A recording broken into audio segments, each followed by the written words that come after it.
సర్వాంతరాన్ని మీరు ఉన్నావు, ముగ్గురమ్మల మొరూపం అంటున్నారే, సర్వరూపము కలిగింది సర్వేశ్వరుని అంటున్నారే, కష్టాలు ముంచుకు వస్తున్నాయి, బాధలు తట్టుకొని వస్తున్నాయి, ఈ బాధలు తీర్చే హక్కు నీలో లేదమ్మా, మరి నీ ఒక అనుగ్రహం లేదమ్మా అని నన్ను కొందరు ప్రశ్నిస్తూ ఉంటారు.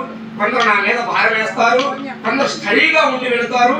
అసలు అంతా అమ్మే చూసుకుంటుంది అన్నదాన్ని తిలకించి ఒత్తిలేని జ్యోతిగా ఈ ఒక గుండెల్లో వెలిగించుకొని ఈ శిరుసుపై భారం పెట్టి 3 అడుగులు ముందుకు వేస్తారు.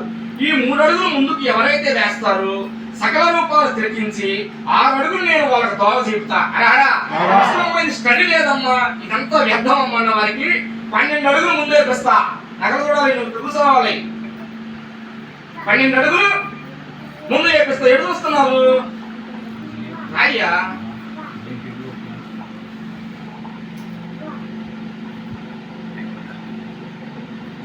అభిమన్యుడికి మరి సర్వరూపం కలిగిన ఈ ఒక గర్భంలో ఉన్నప్పుడు ఏం చెబుతున్నాడు? మరి ఎవరు కొట్టారు కదా? మరి నేను చెప్పే నాకు అర్థం ఏముంది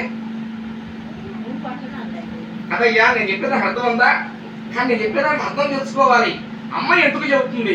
తెలిసిన వారికి, తెలియని వారికి, ఎరుగిన వారికి, ఇది అసలు ఏం లేదు. చూస్తానికి వచ్చిన వారికి సర్వం నేను చెప్పేది అర్థము కావాలి. మరి నేను చెప్పే దాంట్లో మోక్షం ఉంటుంది. ఇది ఎక్కడికి వెళ్ళిన అడిగినా ఇది నిజమేనమ్మని వివరిస్తారు. మొత్తం 5 వస్తారు. ఈ రోజు 5 చూపిస్తారు. నేను చెప్పింది 5 తిరిగిస్తారు. ఏది తిరిగిచ్చినా నేను ఎక్కడ తిరిగించను, వాళ్ళకి దొరకను. దొరికితే నేను తల్లినట్టు అవుతాను, మీరు నాకు బిడ్డలట్టు అవుతారు. చెప్పు. కానీ సర్వం పసరం చేసుకుని నేను ఎక్కడో చెప్పి మర్చిపోయి ఏం చేయలేను. మళ్ళీ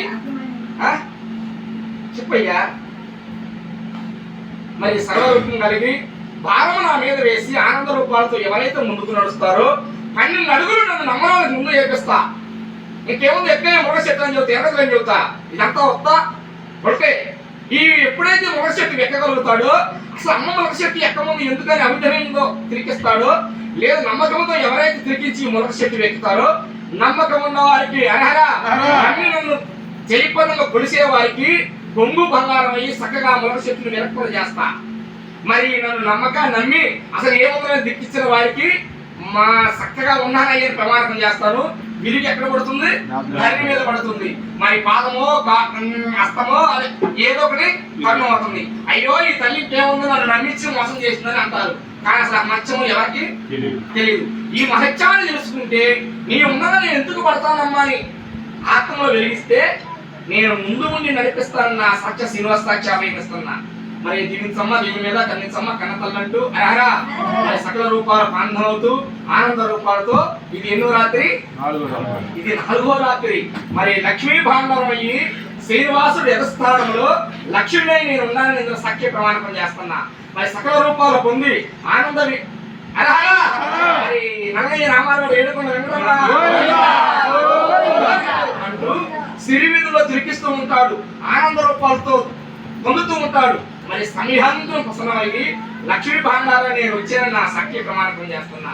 మరి రూపరేఖలు పొంది ఆనంద వైకుంఠాలతో సదా సాంశివ ఈశ్వరుడ ముక్కుంటివాడ వరం ఇచ్చేవాడ గోళ శంకర పరమేశ్వర ఆనంద రూప కలిగిన వాడ మరి బిడ్డ ఎదురు చూస్తున్నాడు. ఒక్క వైకుంఠమైన దళాలు వీడి రావాలి. మరి ఇది 4వ